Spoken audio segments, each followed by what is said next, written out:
खुश आमदीद। आज हम एक बहुत ही अहम मौजू पर बात करने वाले हैं, हलाल सरमायाकारी। यानी कोई अपने पैसे को इस तरह कैसे इन्वेस्ट कर सकता है जो उसके अकीदे और इस्लामी उसूलों के मुताबिक हो। ये एक पूरा फ्रेमवर्क है जो ईमान को आपकी फाइनेंशियल प्लानिंग के साथ जोड़ता है। तो चलें इसको ज़रा तफसील से समझते हैं। देखें, अक्सर ये समझा जाता है कि शायद दीन और दुनिया यानी पैसा कमाना दो अलग अलग चीज़ें हैं, लेकिन इस्लाम का नज़रिया बिल्कुल मुख्तलिफ है। जैसा कि आप देख रहे हैं, तिजारत सिर्फ जायज़ नहीं बल्कि ये 100% हलाल है। मतलब ये कि इस्लाम ना सिर्फ बिजनेस करने की इजाज़त देता है बल्कि इसकी हौसला अफजाई करता है।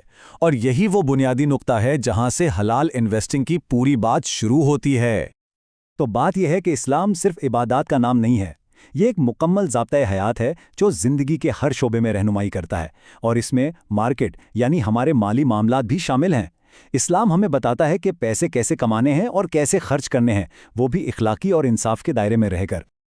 और इसकी बुनियाद हमें कुरान में मिलती है। कुरान में वाज़े हुक्म है कि जब नमाज से फारिग हो जाओ तो ज़मीन में फैल जाओ और अल्लाह का फजल तलाश करो, यानी अपना रिस्क कमाओ। ये इस बात की दलील है कि इस्लाम ज़िंदगी के तमाम मामलात में दाखिल होने का कहता है, सिर्फ इबादत तक महदूद रहने का नहीं।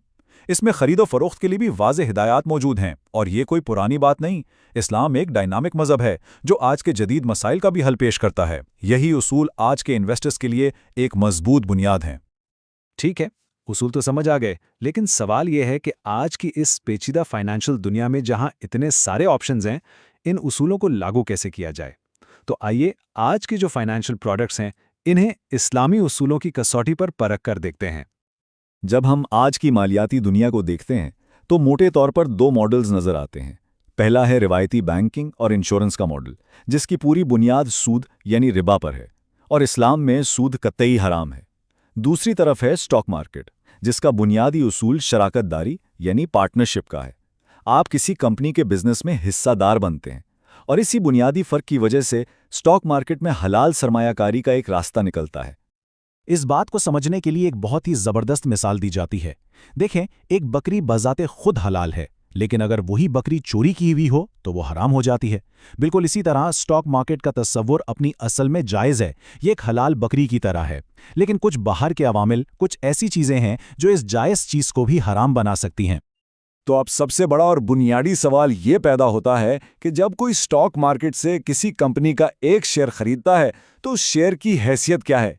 क्या ये कंपनी में एक हकीकी मलकियत है या ये बस एक कर्ज का कागज है? इस सवाल का जवाब ही सब कुछ तय करता है। इस सवाल पर उलमा के दरमियान दो मुख्तलिफ राय पाई जाती थी। एक तबके का ख्याल था कि शेयर बस एक कर्ज की दस्तावेज है। उनकी दलील ये थी कि अगर कोई शख्स दिवालिया हो जाए तो हुकूमत उसके ज़ाती असासे तो ले लेती है, लेकिन शेयर्स को नहीं छेड़ती।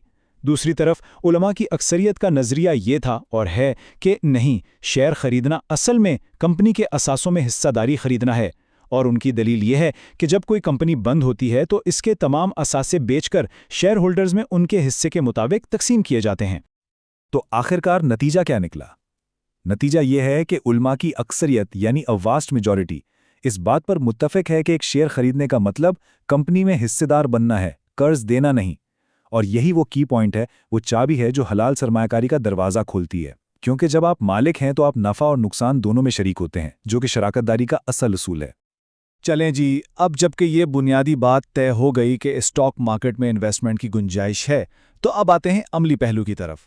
ऐसा नहीं है कि हर कंपनी में पैसा लगा दिया जाए। इसके लिए एक पूरी चेकलिस्ट है, कुछ फिल्टर्स हैं जिनसे हर कंपनी को गुजार कर देखना पड़ता है। सबसे पहला और सबसे बुनियादी फिल्टर है बिजनेस स्क्रीन, यानी वो कंपनी करती क्या है, उसका कोर बिजनेस क्या है। अगर किसी कंपनी का बुनियादी कारोबार ही हराम चीज़ों पर मुश्तमिल है, जैसे शराब, सूअर का गोश्त, रिवायती सूदी बैंकिंग, तंबाकू या ऐसी एंटरटेनमेंट जो गैर अखलाकी हो, तो ऐसी कंपनी में सरमायाकारी की कोई गुंजाइश नहीं है। दूसरी शर्त है इनकम स्क्रीन, यानी कंपनी पैसा कहाँ से कमा रही है। उसूल ये है कि कंपनी के 95% से ज़्यादा आमदनी उसके अपने हलाल बिजनेस से आनी चाहिए। अगर उसकी आमदनी का 5% से ज़्यादा हिस्सा गैर शरई ज़राए से आ रहा है, मसलन उसने बैंक में पैसे रखे हुए हैं और वहाँ से सूद आ रहा है, तो वो कंपनी इस फिल्टर पर फेल हो जाएगी। अब एक बहुत अहम नंबर सामने आता है, और वो है 33%। ये नंबर दो बहुत ही क्रिटिकल फाइनेंशियल रेशोस पर लागू होता है। تو یہ 33% کہاں استعمال ہوتا ہے؟ تیسری شرط یہ ہے کہ کمپنی نے جو سود پر مبنی قرض لیے ہوئے ہیں وہ اس کے ٹوٹل اثاثوں کے 33% سے زیادہ نہ ہوں۔ اسی طرح چوتھی شرط یہ ہے کہ کمپنی نے خود جو پیسہ کہیں نان کمپلائنٹ جگہوں پر انویسٹ کیا ہوا ہے وہ بھی اس کے ٹوٹل اثاثوں کے 33% سے کم ہونا چاہیے۔ یہ فلٹرز اس بات کو یقینی بناتے ہیں کہ کمپنی بہت زیادہ سودی لین دین میں ملوث نہ ہو۔ اچھا، اب ایک بہت ہی اہم اور منفرد کانسیپٹ آتا ہے جسے تطہیر یا پیوریفیکیشن کہتے ہیں۔ یاد ہے ہم نے کہا تھا کہ 5% تک کی غیر شرعی آمدنی قابل قبول ہے، تو اب اس کا کیا کریں؟ اصول یہ ہے کہ جب آپ کو منافع یا ڈیویڈنڈ ملے تو آپ حساب لگائیں کہ اس میں اس حرام آمدنی کا کتنا حصہ شامل ہے، اور پھر اس چھوٹی سی رقم کو ثواب کی نیت کے بغیر کسی غریب کو دے کر اپنی کمائی کو پاک کر لیں۔ اور بات یہی ختم نہیں ہوتی، کچھ مزید شرائط بھی ہیں۔ ایک یہ کہ کمپنی کے پاس ٹھوس یعنی فزیکل ایسٹس ہونے چاہیے، وہ صرف کاغذوں اور کیش پر مشتمل نہ ہو۔ اور دوسری جو کہ بہت اہم ہے وہ ہے احتساب کی۔ ایک شیئر ہولڈر کی یہ ذمہ داری ہے کہ وہ کمپنی کی سالانہ میٹنگز میں شامل ہو، اور اگر کمپنی کوئی غیر شرعی پالیسی بنا رہی ہے تو اس کے خلاف اپنی آواز بلند کرے۔ تو یہ تو ہو گئے سارے اصول اور تھیوری۔ اب دیکھتے ہیں کہ ایک عام انویسٹر ان سب باتوں پر عمل کیسے کر سکتا ہے۔ یہاں ایک اور اہم بات سمجھنے کی ہے، اگر کوئی کمپنی حلال بھی ہے تو اس کے شیئرز کی ہر طرح کی خرید و فروخت جائز نہیں ہو جاتی۔ طویل مدتی سرمایہ کاری یعنی آپ شیئرز خرید کر رکھتے ہیں، یہ بالکل ٹھیک ہے، لیکن کچھ طریقے منع ہیں، جیسے انٹراڈے ٹریڈنگ جس میں ایک ہی دن میں شیئر خرید کر فوراً بیچ دیا جاتا ہے، یا شارٹ سیلنگ جس میں آپ وہ شیئر بیچتے ہیں جو آپ کی ملکیت میں ہے ہی نہیں۔